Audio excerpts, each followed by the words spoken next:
David ilizwi lika Tatu Holomisa ubantu Holomisa we-UDM ndava ilizwi lika Jacob Zuma uTatu Holomisa ke yena ndambona ke papa ngomtshayelo ndilapha stadium sendisive i-depression inhloko yami ngathi izodubula ndaphuma apha endlini ndahamba ukuthi mandiye pha e-stadium ukuthi at least bethwe ngumoya yaqonda xa ndifikayo pha ndahlala ndedwa pha ikonini wavele wathi qi enomshayelo ogqothekileyo une-laptop apha efront wathi thina singamagqwirha sisuka eGwadana thina sisuka emagqwirheni e-Illuminati. Hayibo ndikhe ndive kuthiwa xa bebhabha ngomtshayelo baye bahambe ngaze. Ingaba yena uTatu Holomisa wayehamba ngaze okanye wayenxibe ntoni? Wayenxibe i-golf t-shirt nje ine-stripes. Wayengahambi ngaze. Wayengahambi ngaze. Wayenxibe i-golf t-shirt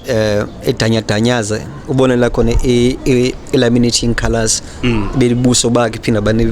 banefihla yaqonda ethi thina eParliament singamagqwirha thina senza lento eParliament and all to found out ukuthi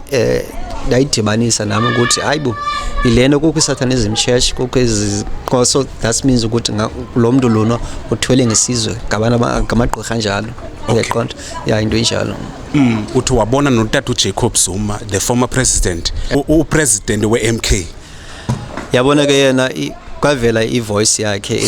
esithi ukuthi yena ukuthi mandijoyine lento ye-Illuminati that anokwazi I will never do that wathi ufuneke ndingene nake-Freemasons and all to found out ukuthi all after years azange ndivume after years ukuthi ndiyenzeke lento yaqonda khona ndabona ifoto yakhe eme no Queen Elizabeth which Tatu Jacob Zuma enxibe as Freemason yaqonda so ke ngoku ndabuza ngoku Tatu Holomisa ndithi iSouth Africa nilela lento pha eParliament ukuthi iSouth Africa ukuthi mayibenje wathi yena ukuthi thina singamagqwirha omhlaba siya nalapho khona sifuna ukuba ukuthi masiya khona and then ngoku into wayenza ukuthi wathi noTatu Mandela uTatu Mandela semhlukumezile even before aphume etrongweni waphuma uTatu Mandela akazange aphumele abantwini waphumela phi ebalungwini kubantu abamhlophe yaqonda uthi babemhlukumeza ngaloni ngemivundla uba uyajonga izitatues zika Tatu Mandela uzijonga nalapha ku Google ndicela ukuthi nizijonge ku Google istatue ka Tatu Mandela ujonga ukuthi Nelson Mandela statue with a rabbit in the ear zonke izitatues zakhe zinemivundla apha ezindlebeni that means ukuthi le i-crypto yoThixoloshe babelungu njengokuthi thina uThixoloshe bethu ubazi ba uThixoloshe njani masona amazinyo ingadi vampire umfishane nabelungu nabo kuthiwa jump rabbit into the wall is where you nansi nale film kuthiwa ukuzibona mase film